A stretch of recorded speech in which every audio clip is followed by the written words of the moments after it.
سوچے ایک لڑکا عمر صرف 16 سال اور اکیلا لندن کے لیے روانہ۔ یہ کہانی ہے محمد علی جناح کے اس سفر کی جو بمبئی سے شروع ہوا اور لندن کے نئے خواب میں بدل گیا۔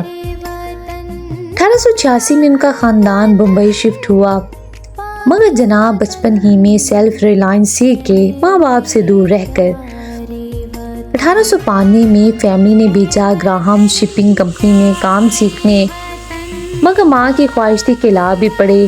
لنکنز کا انتخاب جناح نے خود کیا کیونکہ وہاں گریٹ ہال میں ایک مورال تھا جہاں پروفٹ محمد صلی اللہ علیہ وآلہ وسلم کو دنیا کے گریٹسٹ لا گیورز میں دکھایا گیا تھا۔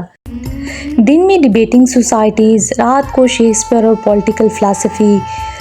اسٹینلی والپرٹ لکھتے ہیں "He never spoke a word without weighing it." 10 سیلوے رو کمپنی سے قسطوں میں سوٹ ادھار لیا۔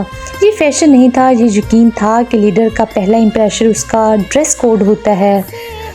بمبئی سے لندن تک کا یہ سفر صرف تعلیم کا نہیں تھا بلکہ اس سوچ کا آغاز تھا جو ایک دن پاکستان کو کانسٹیٹیوشنل راستہ دکھائے گی۔